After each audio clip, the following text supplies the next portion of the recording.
Hey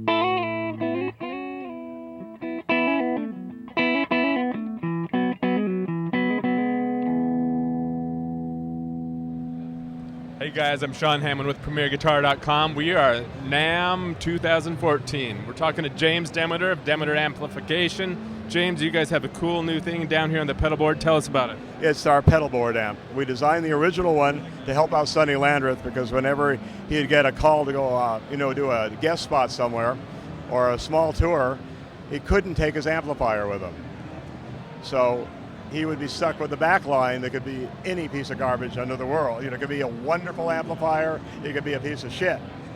And whatever it was, he had to play through it, and it was very upsetting. So we came up with this concept where it's small enough to put on a carry-on. It's the clean channel of his TGA-3, which is that amp over there. Okay. Pause. So the clean channel, or actually let's talk about the tubes. What kind of, that gives people an idea what sort of sound you get. Okay, well, this has a 12AX7 for the first stage and the second stage. Okay. And then has a 12AT7 that drives the tone controls, and the second half of the 12AT7 drives a Jensen transformer. The transformer drives the power amp. The concept is, in a tube guitar amp, you have tubes driving a transformer. Right. In this amp, you have tubes driving a transformer that then drives another amplifier. So you get a lot more of the tube tone than you would if you just use a solid state driver into the thing. Okay. And it's more effective too. Now, is the power amp also tube? Don't have any room for those. It is a Class D amplifier, custom made for us, and it is extremely high fidelity sounding. Actually, there's a lot of, audiophile sound companies that use exactly the same module I do, and they charge thousands of dollars for those amps too. We don't. Well, speaking of price, how much is it? MAP will be about $949. Okay, street price about $950. Okay, what are the controls? Standard type of Fender or any other kind of standard guitar. 3-band EQ? It's got a 3-band EQ, treble, middle, bass. It has a volume, it has a master, and the master has a pull pot, so that if you're in your bedroom and you want to crank the thing all the way up to get some distortion out of it, you can put a pad on the master so you have actual range on it, rather than using that between 0 and 1/2 to set your level. Okay, James, so how many watts does this thing pump out? At 16 ohm, it has 60 watts. At 8 ohms, it has 100 watts. And at 4 ohms, it has 180 watts. Okay. And now, I imagine since it's a Class D amp, that's different than the volume you would get out of a similarly watted, I made a new word, out of a tube amp with similar wattage rating, right? Well, it's not necessarily the same decibels you would expect? It depends what mode you're in. Yeah. In the clean mode, they're the same, because the tube amp has no advantage playing clean. When you get dirty, then the tube amp has an advantage. But I'm pretty sure if you had to, this thing would keep up with a 100-watt Marshall easily. Okay. Because it's got, you would just use your fuzz box to get your distortion, okay, and you'd still have that extra power. Indeed, actually speaking, if you do an RMS test on a Marshall or something like that, once you start clipping it, you hit about 100, for a 100-watt Marshall, it hits about 120, 125 watts, which is plenty loud. Yeah. I always played a 50-watt myself, I couldn't. Right. Okay, now at the beginning of the video, we had Phil playing, and he was just going clean with the compressor on, the compulator. That was it. James, okay. So you mentioned the distortion, yes, the distorted tones a minute ago. Let's hear those. Okay, so there, Phil just set it up with the volume, the master down a bit, and the input up quite a bit.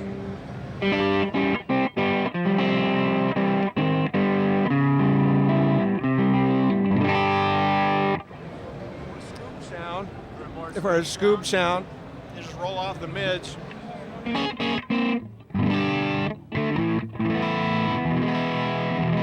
It's more of a rock scoop sound. The mid control is really sensitive. It really produces a more modern sound as you turn it up, a more scooped, maybe 412 sound as you roll it off. Cool. Now, James, we're miking 212 cab here, big beefy one. Yeah. What's in that? Jensen speakers. They're the ones that are similar to Celestian in tone, and I can't remember the model number right now. Just some cool selections. That's all you need to know. All right. Do you want to hear any other sounds from this before we go to the bass stuff? Oh, sure.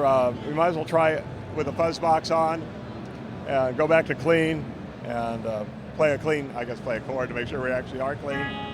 Because you want to hear, because it is being a pedal board amp, and it was designed to run clean, where you would use all that money you spent on those beautiful pedals of yours to basically generate most of your tonality. Yeah. But the fact it can get dirty, although it was actually designed to be clean. Right. But, actually speaking, if you think about it, that preamp on the TGA-3, that's Bonnie Raitt always played the clean channel turned up all the way. And she'd use her compressor to basically beat the heck out of it and get that distortion. So it is definitely a good distortion, but it wasn't designed to be its primary job. Right. Okay, so Phil, you got a fuzz you're throwing on? The FOB, an overdrive pedal. Okay. And I've yet, yeah.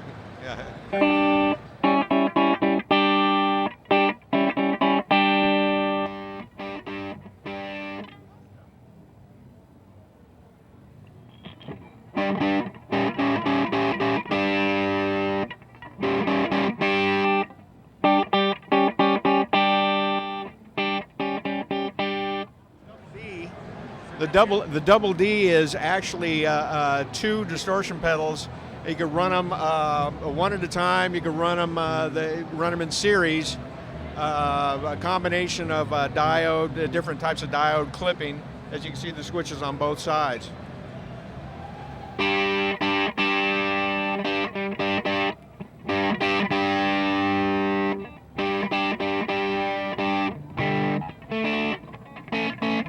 A large variety of rock sounds to kind of more of a classic blues sound.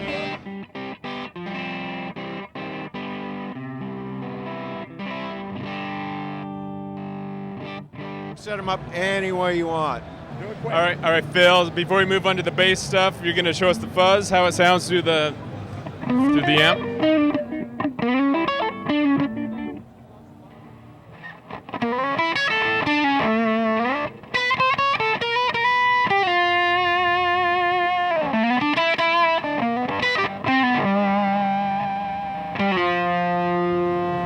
Cool.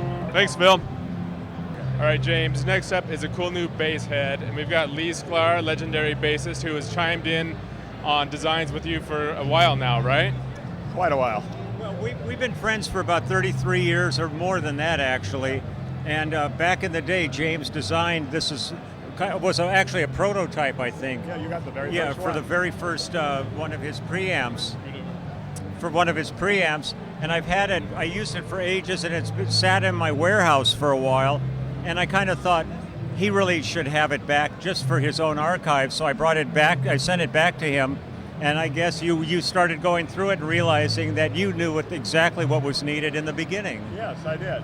I love the sound of this so much, we decided, what the heck, we still had 100 boards left from the original ones. Let's put it in the smallest box we can with a big power amp.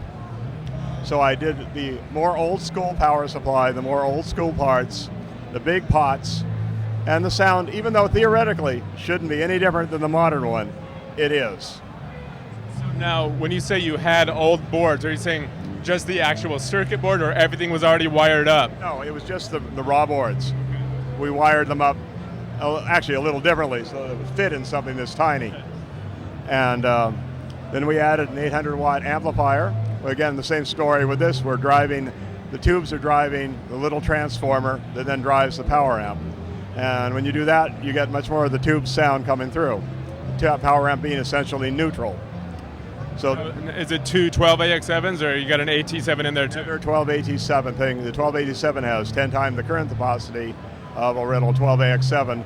So you need the current to drive a transformer for lower impedances. Okay, so you've got volume, treble, mid, bass, presence knobs, and then a couple little toggles there? Yeah. These toggles are the same thing Lee had on his. Basically, this sets the shelving frequency for the presence control, which is a boost. This toggle selects either 120 hertz or 60 hertz for the bass frequency turning point. And this on like a voicing switch. This used to be just a bright switch on Lee's, but back in the old days, speakers didn't have tweeters, so you needed something to boost the high frequencies. And so the function of this was essentially to make sure you could still have highs coming through that 15-inch speaker. Modern speakers have tweeters. So we changed it a little bit, so it still has the bright switch if you want it. It has the normal mode, which is just flat. And then I have this other switch that darkens things a little bit for speakers that are essentially pretty bright. All right. Should we have Eric play it now? Sure. Actually, one thing also is the original one ran on a quarter. That's $1 for the. I saw that. Yeah. Just Now you need like a bill slot. Yeah. Yes. All right, Eric. No, a credit card reader.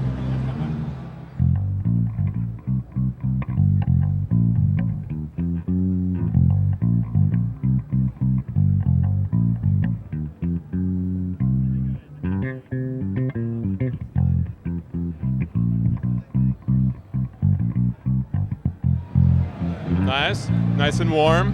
Do you want to show us any different sounds? Oh yeah, sure. Why not? Keep on playing. I'll switch this around so you can hear the subtle differences with this. With there's the dark mode. That's the normal mode. And here's the bright mode.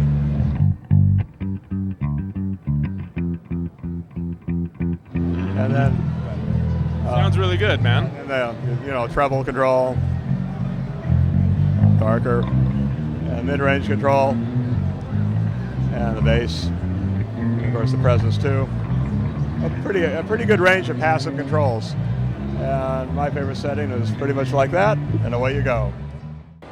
James, before we go, tell us how much the new bass head is. The list price is $13.99, but you can probably contact your dealer and get a little bit better deal than that. Not that I'm encouraging. Around $1,000 or something. I don't know if it'll ever go that cheap, but you might. I can't say. You have to call my dealers. All right, something like that. Thanks, James. Like that. Where Thank can you very much. Oh, just power-wise, 800 watts into 4 ohms, and 580 watts into 8 ohms, and no bass player has a 16 ohm cabinet, so it doesn't matter. All right, cool. Tell people where they should go to check out your stuff on the web. DemeterAmps.com would be a place to go, and I think Bass Northwest sells it, and so does Bass Central. All right, cool. Thanks, James. I'm Sean Hammond for PremierGuitar.com. Thanks for watching.